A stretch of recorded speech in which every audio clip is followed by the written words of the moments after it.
Good morning.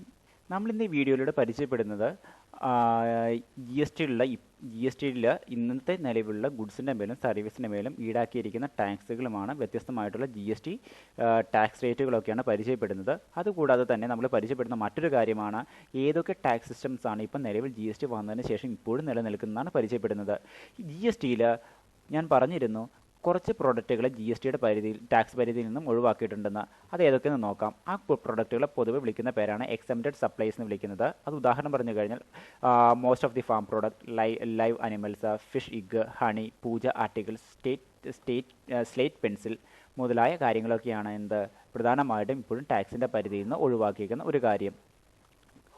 ഇനി G S ടിയിൽ ഇപ്പോൾ നിലവിലുള്ളത് ഏകദേശം 6 രീതിയിലുള്ള ടാക്സ് റേറ്റുകളാണ്. 0.25%. അത് നോർമലി ഇപ്പോഴും ഈടാക്കുന്നത് cut and semi polished stones include under this tax slab. അതായത് നമ്മുടെ ഡയമണ്ട്സ്, അതുപോലെ തന്നെ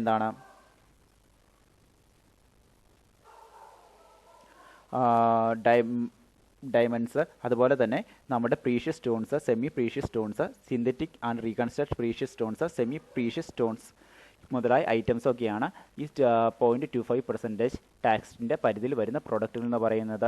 3% ടാക്സിൻ്റെ പരിധിയിൽ വരുന്ന പ്രോഡക്റ്റുകൾ എന്ന് പറയുന്നത് ഗോൾഡ് ആൻഡ് സിൽവർ ഐറ്റംസ് ആണ്. ഗോൾഡ് കോയിൻസ്, സിൽവർ കോയിൻസ് മുതലായ ജ്വല്ലറി ഐറ്റംസൊക്കെയാണ് പ്രധാനമായിട്ടും അല്ലെങ്കിൽ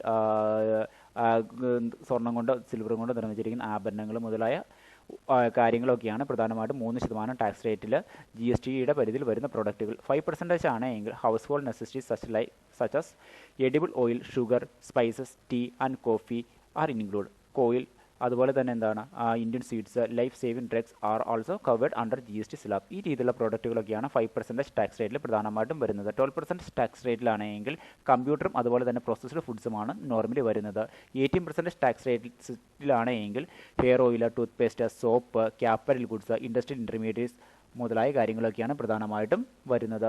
ക്യാപിറ്റൽ ഗുഡ്സ് എന്നൊക്കെ പറഞ്ഞു കഴിഞ്ഞാൽ നമ്മുടെ ഫിക്സ്ഡ് അസറ്റ് മുതലായ കാര്യങ്ങൾ, ലാൻഡ്, ബിൽഡിംഗ് മുതലായവയൊക്കെ പർച്ചേസ് ചെയ്യുമ്പോൾ. ഇനി 28% എങ്കിൽ നമ്മുടെ ജി എസ് ടിയിലെ ഏറ്റവും ഹൈ ടാക്സ് റേറ്റ് ആണ് 28% എന്ന് പറയുന്നത്. ലക്ഷറി ഐറ്റംസ് ആണ് പ്രധാനമായിട്ടും ഇതിൻ്റെ അകത്ത് വരുന്നത്. ലക്ഷറി ഐറ്റംസ് എന്നൊക്കെ പറഞ്ഞു കഴിഞ്ഞാൽ small car, consumer durables like A C, refrigerator, premium cars, cigarettes and ഈ aerated drinks, high end motorcycle മുതലായ കാര്യങ്ങളൊക്കെയാണ് 28% അകത്ത് വരുന്നത്. ഇത്രയുമാണ് പ്രോഡക്റ്റുകളുടെ മുകളിൽ ഉള്ള ജി എസ് ടിയുടെ സ്ലാബ് എന്ന് പറയുന്നത്. അല്ലെങ്കിൽ G S T slab wise പ്രോഡക്റ്റുകൾ ഇത്രയുമാണ്. കൂടാതെ നിങ്ങളുടെ പുസ്തകത്തിൽ ഡീറ്റെയിൽ ആയിട്ട് 28% കീഴിൽ വരുന്ന ഓരോ പ്രോഡക്റ്റുകളും ഇൻഡിവിജ്വലി പറഞ്ഞിട്ടുണ്ടെന്ന് വായിച്ചു നോക്കുക. ദെൻ ജി എസ് ടിയിൽ ഇതുകൂടാതെയുള്ള ഒരു ടാക്സ് സിസ്റ്റമാണ് ടി ഡി എസ് എന്ന് പറയുന്നത്. ടി ഡി എസ് എന്താണെന്ന് ആദ്യമേ മനസ്സിലാക്കുക. ഇപ്പോൾ നോർമലി എല്ലാ വ്യക്തികളോടും ടാക്സ് അടയ്ക്കാൻ പറഞ്ഞു കഴിഞ്ഞാൽ എന്തായിരിക്കും അവസ്ഥ? ടാക്സ് വെട്ടിക്കാനല്ലേ നോക്കുകയുള്ളൂ. ഇപ്പോൾ ഞാൻ ഒരു എംപ്ലോയി ആണ്, എനിക്ക് എംപ്ലോയറാണ് തരുന്നത്, മാസം സാലറി തരുന്നത് അല്ലേ. എനിക്ക് ഗവൺമെൻറ് നിശ്ചയിച്ചിരിക്കുന്ന പരിധി കൂടുതലാണ് എൻ്റെ വരുമാനമെങ്കിൽ ഞാൻ എന്ത് ചെയ്യും? ഗവൺമെൻറ്റിലേക്ക് ടാക്സ് കൊടുക്കേണ്ടതായിട്ട് വരും. പക്ഷേ നോർമലി എനിക്ക് ടാക്സ് കൊടുക്കാൻ മടിയായതുകൊണ്ട് ഗവൺമെൻറ് എന്ത് പറയും? സാലറി തരുന്ന വ്യക്തിയോട് പറയും, നീ അവന് ടാക്സ് പിടിച്ചിട്ട് ബാക്കിയുള്ളത് കൊടുത്താൽ മതി. അല്ല എങ്കിൽ ഇവൻ ടാക്സ് മുക്കും. എൻ്റെ സ്വഭാവം വെച്ച് ഗവൺമെൻറ്റിനെ നന്നായിട്ട് അറിയാം.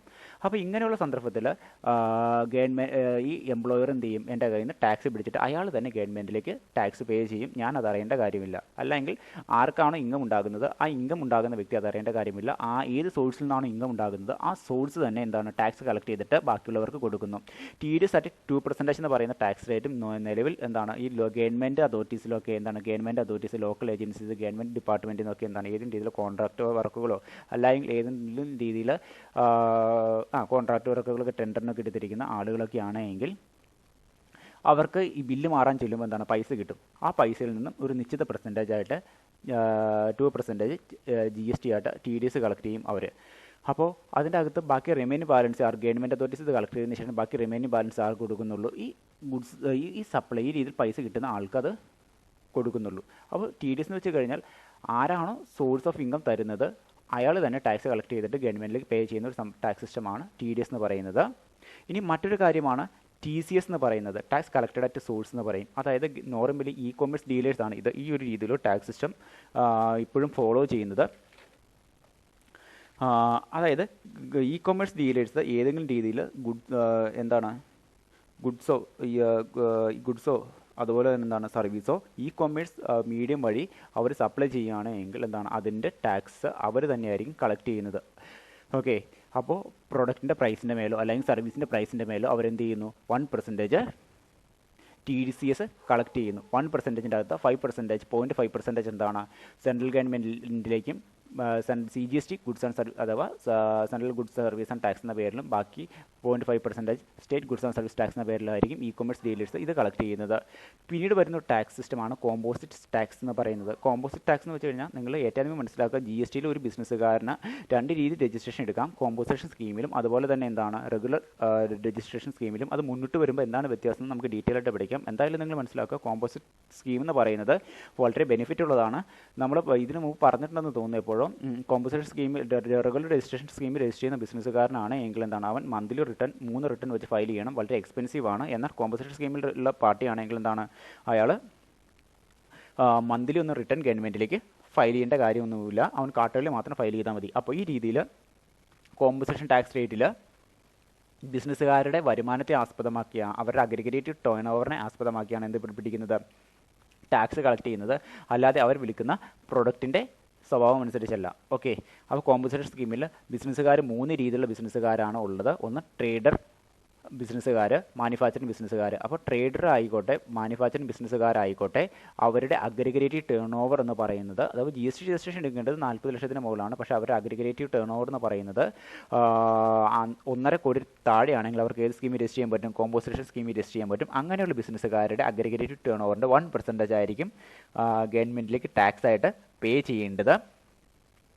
അപ്പോൾ ഇതിൻ്റെ അകത്ത് ഈ 1%ൻ്റെ അകത്ത് എന്താണ് 0.5% CGST എന്നും 0.5% എന്താണ് SGST എന്ന് പറഞ്ഞായിരിക്കും പേ ചെയ്യുന്നത്. ഈ ബിസിനസ്സുകാർ ആരൊക്കെയാണെന്ന് പറഞ്ഞു തന്നിട്ടുണ്ട്. മാനുഫാക്ചർ എന്ന് വെച്ച് കഴിഞ്ഞാൽ ആരാണ്? റോ മെറ്റീരിയൽസ് ഉപയോഗിച്ചുകൊണ്ട് ഫിനിഷ്ഡ് പ്രോഡക്റ്റ് പ്രൊഡ്യൂസ് ചെയ്യുന്ന ആൾ.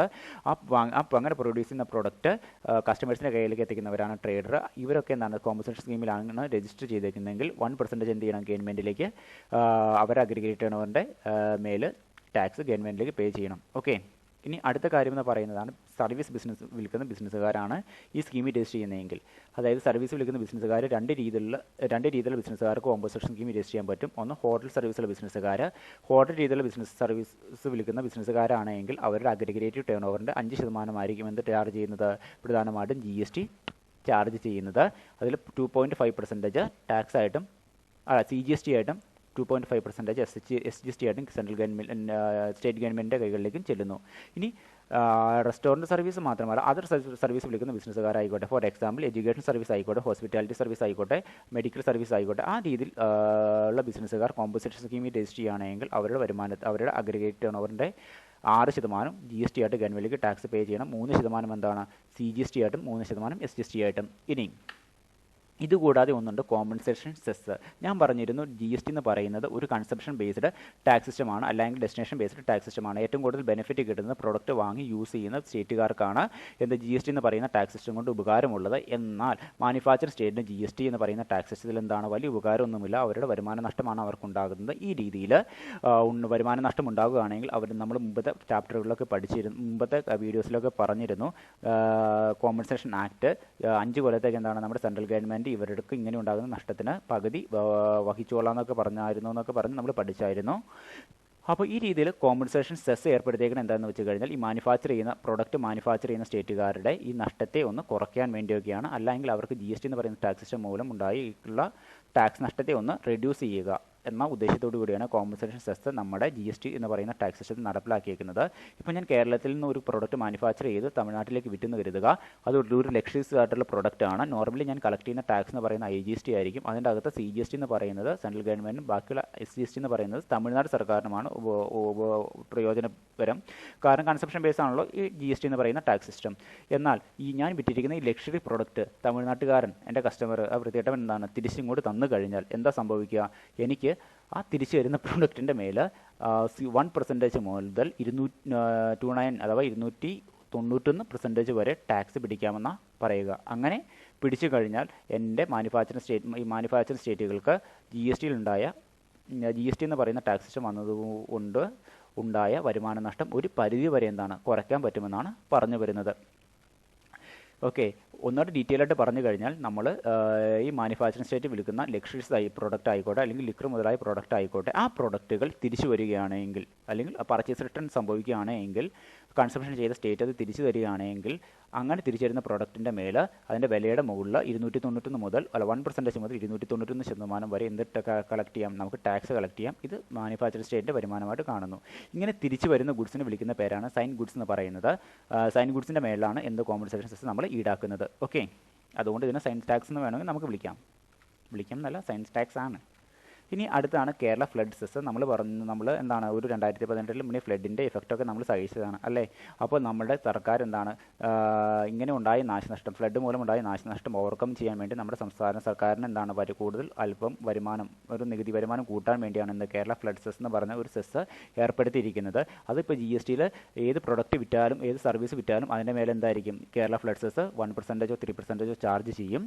അത് ആരാണ് പാസ്സാക്കിയത്? നമ്മുടെ GST കൗൺസിലിൽ നമ്മൾ പറഞ്ഞായിരുന്നു.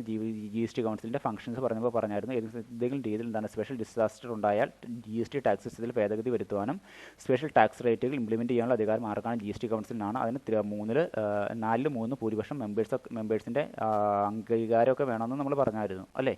ആ രീതിയിൽ നടപ്പിലാക്കിയിരിക്കുന്ന ഒരു സ്പെഷ്യൽ ടാക്സ് റേറ്റാണ് കേരള ഫ്ലഡ് സെസ് എന്ന് പറയുന്നത്. അത് നോർമൽ ഗുഡ്സ് വാങ്ങും വിൽക്കുകയൊക്കെ ചെയ്യുകയാണെങ്കിൽ, നോർമൽ സർവീസ് വാങ്ങും വിൽക്കുകയൊക്കെ ആണെങ്കിൽ അതിൻ്റെ വിലയോടൊപ്പം തന്നെ GSTക്ക് പുറമെ 1% ആയിരിക്കും ചാർജ് ചെയ്യുന്നത്. ഇനി ഗോൾഡ് മുതലായ പ്രീഷ്യസ് സ്റ്റോൺസ് മുതലായ ഗുഡ്സൊക്കെയാണ് വാങ്ങും വിൽക്കുകയൊക്കെ ചെയ്യുന്നതെങ്കിൽ എന്താണ്, അതിൻ്റെ വിലയോടൊപ്പം തന്നെ GST ഈടാക്കും, GST ടാക്സ് സിസ്റ്റം ഈടാക്കും. അതുകൊണ്ട് മുകളിൽ 3% കേരള ഫ്ലഡ് സെസ്സും നമ്മൾ പിടിക്കും. ഇത് 2 കൊല്ലത്തേക്ക് മാത്രമേ കേരള ഫ്ലഡ് സെസ് കസ്റ്റമേഴ്സിൻ്റെ കയ്യിൽ നിന്ന് ടാക്സ് ആയിട്ട് കളക്ട് ചെയ്യേണ്ട കാര്യമുള്ളൂ. പിന്നെ പഠിച്ചേക്കുന്ന മറ്റൊരു കാര്യമാണ്, ഞാൻ പറഞ്ഞു എന്താ, GSTയുടെ പരിധിയുടെ അകത്ത് എല്ലാ പ്രോഡക്റ്റും എല്ലാ സർവീസൊന്നും വരുന്നില്ല. അതുപോലെ GSTയുടെ ടാക്സ് സിസ്റ്റത്തിൽ GST എന്ന് പറയുന്ന ടാക്സ് സിസ്റ്റത്തിൻ്റെ പുറമെയുള്ള കുറച്ച് പ്രോഡക്റ്റുകൾ നമുക്കൊന്ന് പരിചയപ്പെടാം. അത് പ്രധാനമായിട്ടും എന്താണ്, പെട്രോളിയം പ്രോഡക്റ്റുകളാണ്. പെട്രോളിയം പ്രോഡക്റ്റായ പെട്രോളിയം ക്രൂഡ് ഓയിൽ, അതുപോലെ തന്നെ എന്താണ് high speed diesel, natural gas, aviation turbine fuel മുതലായ എല്ലാ കാര്യങ്ങളിലും ആ രീതിയിലുള്ള പ്രോഡക്റ്റ് വിൽക്കുന്ന ബിസിനസ്സുകാരാണെങ്കിൽ അവർ വിൽക്കുന്ന പ്രോഡക്റ്റിന് ഈടാക്കുന്നത് എന്താണ്, GST അല്ല, പിന്നെയോ ഇപ്പോഴും എക്സൈസ് ഡ്യൂട്ടിയാണ്. സത്യം പറഞ്ഞു കഴിഞ്ഞാൽ ഈ രീതിയിലുള്ള പ്രോഡക്റ്റുകളൊന്നും ഇപ്പോഴും GSTയുടെ പരിധിയിൽ വന്നിട്ടില്ല എന്ന് വേണമെങ്കിൽ പറയാം. ഇപ്പോൾ നമ്മൾ പരിചയപ്പെട്ടത് GST ടാക്സ് റേറ്റുകളും അതുപോലെ തന്നെ GST ഇപ്പോൾ നിലവിലുള്ള ടാക്സുകളുമൊക്കെയാണ് പരിചയപ്പെട്ടത്. നിങ്ങൾക്ക് ഏതെങ്കിലും ഭാഗത്ത് ഡൗട്ട് ഉണ്ടെങ്കിൽ ക്ലിയർ ആയിട്ട് ചോദിക്കുക. Thank you.